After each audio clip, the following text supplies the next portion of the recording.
99.3, Taste of Country Music, 100 New York, sunshine at 70 degrees, beautiful for day 3 of the Taste of Country Music. Great acts. Now I know it sucked the last couple of days with the weather, but that didn't stop 15,000 people from coming out here and rocking the place. I'll tell you, that mountain was rocking last night. That's nothing compared to today. A beautiful Saturday here in Hunter, New York. And I got to tell you a true story. I was approached by my management team a few minutes ago. They said, hey, Dustin Lynch wants to go around and meet some fans at the campground, drive around a Dodge Ram. I said, really? They said, yeah, he's already drinking beer, red Solo cup, taking it easy, he wants to meet his fans. So, ladies and gentlemen, Dustin Lynch, welcome to the show. We made it. We made it through. How'd you like it out there? That was awesome. I gotta say, that's a class. I think that's a tradition we need to keep on trucking. I have never seen another artist do that. I mean, other artists have snubbed, you know, they don't want to be bothered, but for you to not only go out and wave and stop and take pictures and sign everything. It was a very, very successful running, and I had a blast doing it. Truly, yeah. Now, you're new to the country music scene. First of all, I want to say, you know, I'm only 40 years old, but I grew up listening to George Strait and Kenny Rogers and you know, Garth Brooks, and that's my Uncle Mike calling. He always does that. But anyway, it's all good. Anyway, thank you for keeping your music country, first of all. Oh, absolutely, man. You know what? I grew up, my heroes are George Strait, Garth Brooks, Alan Jackson.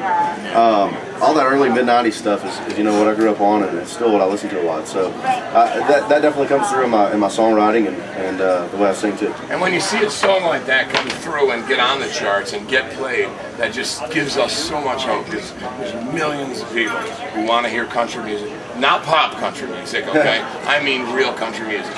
She Cranked My Tractor is just a phenomenal song, and it's one of those records where in the morning at 6:30, you know, you're not really feeling real good. I'll throw that on, and I'll get 20 phone calls. That's awesome.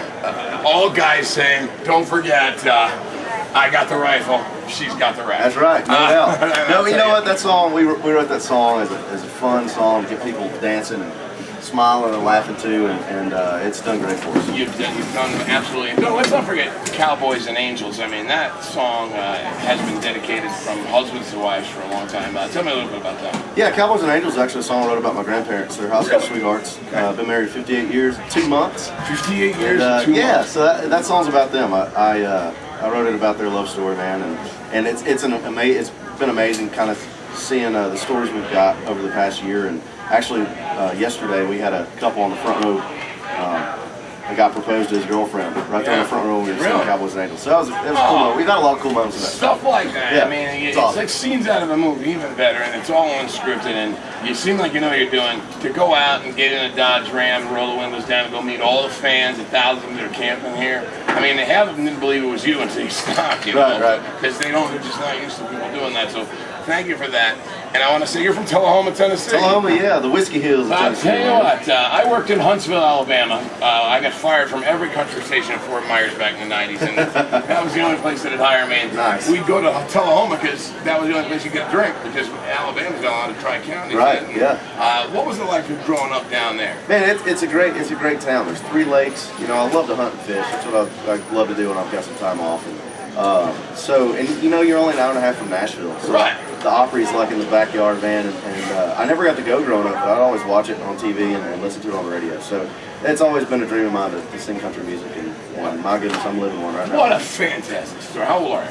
I'm 28. 28 years old already. You've got hits on the radio and stuff like that. So all you fans listening, you got that dream that you've had for a long time, there's some living proof right there. No doubt. Put your mind to it, you can accomplish pretty much anything. Dustin Lynch is going to lead off the Taste of Country Music just after noon today. And we've got a big lineup. Joe Nichols is here, Billy Currington, Hunter Hayes and Lady Antebellum will be tonight. And don't worry, I've been asked by thousands of people, oh, I heard Lady Antebellum's not coming, Hillary's going to have a baby. It's crap, okay? She's not even due to the end of July. They are here. I just saw them. So let's not worry about Lady A not showing up tonight. I want to make that very, very clear here on the air. But I tell you what, more importantly, Dustin Lynch is on with me, and that's kind of really more important to me than anything else right now. I heard that you wrote over 200 songs. Yeah, man. I went to Nashville and want to be a songwriter, and when I landed a publishing deal, I I realized, wow, I'm actually getting paid to write songs.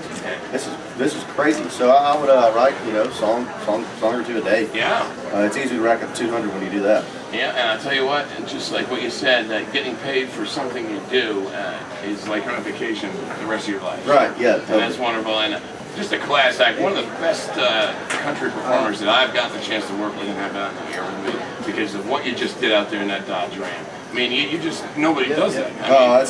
Like I said, we got to keep that up, man. Yeah, that needs to be our tradition. I cannot wait to do that. So if I run into you years from now and you're a big star and I'm just a lowly old disc jockey somewhere, I'm going to say I'm the guy in that crazy Dodge Ram that spilled a Jello shot and made it look like I peed my pants. And that's a true story too. Yes, it is. Running out of their campers with racks of Jello shots, and you took the time to take pictures and sign autographs.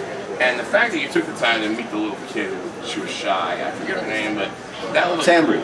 I remember. He remembered her name. Yeah. She was 9 and she was shaking. She was so nervous to meet Dustin Lynch, and the way you handled that and got a good picture. So you went from lots of Jello shots and having fun with the rednecks to really making a little girl station. That's what this is all about, man. These shows are, they're about playing music, but they're about meeting fans. So, thanks for giving me the coolest job on the planet. Man, I tell you what, it's been an honor. Thanks for joining me on the air with your RWD. You are leading off.